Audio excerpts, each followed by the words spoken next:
আসসালামু আলাইকুম। সন্ধে ৭টা।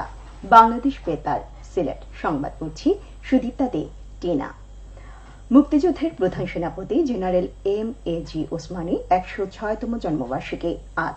১৯১৮ সালের এই দিনে তিনি সিলেট বিভাগের সুনামগঞ্জ জেলায় জন্মগ্রহণ করেন। তার গ্রামের বাড়ি সিলেটের বালাগঞ্জ। মুক্তিযুদ্ধের সময় মুক্তিবাহিনী ও সেনাবাহিনীর প্রধান সেনাপতি ছিলেন জেনারেল এম আতল গনি ওসমানী। দিবসটি উপলক্ষে ওসমানী জাদুঘর, বঙ্গবীর ওসমানী স্মৃতি সংসদ, মুক্তিযুদ্ধ পাঠাগার, বঙ্গবীর ওসমানী জন্ম ও মৃত্যুবার্ষিকী উদযাপন পরিষদ বিভিন্ন কর্মসূচির আয়োজন করে। কর্মসূচির মধ্যে ছিল খতমে কোরআন ও মিলাদ মাহফিল এবং কবর জিয়ারত ও দোয়া মাহফিল। সিলেট নগরের যানজট নিরসন ও ফুটপাত অবৈধ দখলমুক্ত করতে ভ্রাম্যমাণ ক্ষুদ্র ব্যবসায়ীদের উচ্ছেদ অভিযান শুরু করেছে সিলেট সিটি কর্পোরেশন।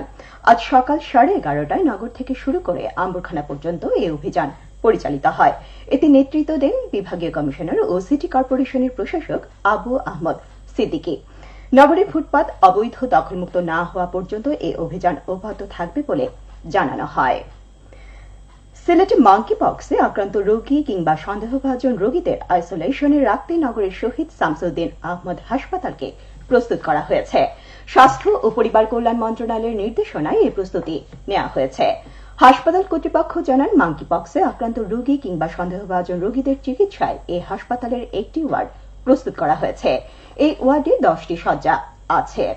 এছাড়া 2টি ইন্টেন্সিভ কেয়ার ইউনিট ও একটি কেবিন প্রস্তুত করা হয়েছে।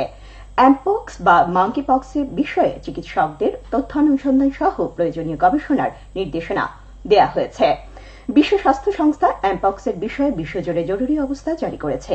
এ রোগে ইতিমধ্যে 500-র বেশি মানুষের মৃত্যু হয়েছে। বাংলাদেশের পার্শ্বস্থ পাকিস্তানেও এই রোগে আক্রান্ত রোগী শনাক্ত হয়েছেন। অ্যামপক্স সম্পর্কে WHO জানিয়েছে, মাঙ্কি পক্স বা অ্যামপক্স ভাইরাস হল অর্থ্রোপক্স ভাইরাস। গুটি বসন্তের একই গোত্রীয় ভাইরাস হলেও অ্যামপক্স সেটির তুলনায় কম ক্ষতিকারক। আগে অ্যামপক্স প্রাণীর মাধ্যমে মানুষের শরীরে সংক্রমিত হতো, কিন্তু এখন এক মানুষ থেকে অন্য মানুষে এটি সংক্রমিত হচ্ছে। এই রোগের প্রাথমিক লক্ষণ হচ্ছে জ্বর, মাথা ব্যথা, শরীরের ফুসকুড়ি, ব্যথা প্রভৃতি।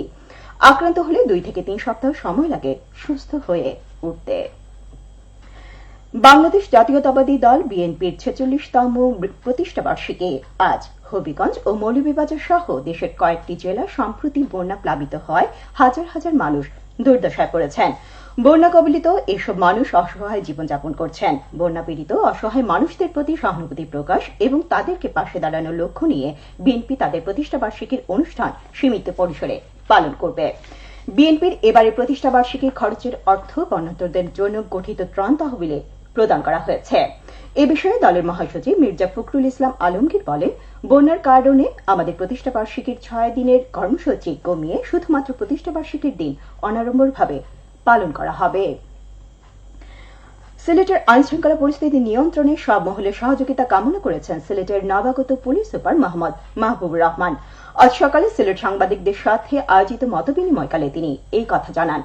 সভায় তিনি জানান, সবার সহযোগিতায় সুখী, সমৃদ্ধ ও শান্তিপূর্ণ সিলেট জেলা গড়ে তোলা হবে। জেলা পুলিশ লাইন্সে এক সভার আয়োজন করা হয়। সভায় সাংবাদিক নেতৃবৃন্দ সহ পুলিশের ঊর্ধ্বতন কর্মকর্তারা উপস্থিত ছিলেন।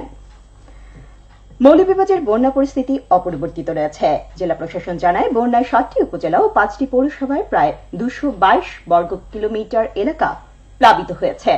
বন্যায় পানিতে আক্রান্ত প্রায় 2.5 লাখেরও বেশি মানুষ। এ পর্যন্ত 70টি আশ্রয় কেন্দ্র আছে প্রায় 5,000-এর বেশি মানুষ। উপদ্রুত এলাকায় 45টি মেডিকেল টিম কাজ করছে। এছাড়া বিভিন্ন রাজনৈতিক দল, পেশাজীবী, সামাজিক সংগঠন, বৈষম্য বিরোধী শিক্ষার্থী এবং সেনাবাহিনী পানিবন্দী লোকজনকে উদ্ধার ত্রাণ সামগ্রী বিতরণ করছেন।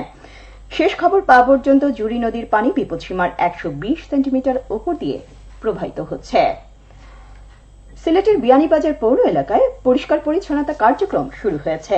উপজেলা পরিষদ চত্বরে আজ এই কার্যক্রম শুরু হয়। এ সময় পৌরসভার প্যানেল মেয়র সৈফুল আলম ঝুনু সহ সব কাউন্সিলর ও কর্মকর্তা কর্মচারী উপস্থিত ছিলেন। মৌলভীবাজার কমলগঞ্জ উপজেলার পতনুসার ইউনিয়নের 1 কিলোমিটার সড়ক নির্মাণ কাজ এগিয়ে চলছে। এতে ব্যয় হচ্ছে প্রায় 75 লাখ টাকা। এলজিইডি কাজটি বাস্তবায়ন করছে। সবশেষে আবহাওয়া। রাত 1টা পর্যন্ত পূর্বাভাসে বলা হয়েছে সিলেটের পার্শ্ববর্তী এলাকায় জন্য কোনো সতর্কবাণী নেই এবং কোনো সংকেত দেখাতে হবে না। আজ সিলেটে সর্বোচ্চ তাপমাত্রা ছিল 31.3 ডিগ্রি এবং সর্বনিম্ন 26.8 ডিগ্রি সেলসিয়াস। বাতাসের আর্দ্রতা ছিল সকালে 92% এবং সন্ধ্যায় 83%। আগামীকাল সিলেটে সূর্যোদয় হবে ভোর 5টা 33 এবং অস্ত যাবে সন্ধ্যা 6টা11। সংবাদ শেষ হলো। আমাদের পরবর্তী স্থানীয় সংবাদ প্রচারিত হবে আগামীকাল সকাল 8টা 10। আল্লাহ হাফিজ।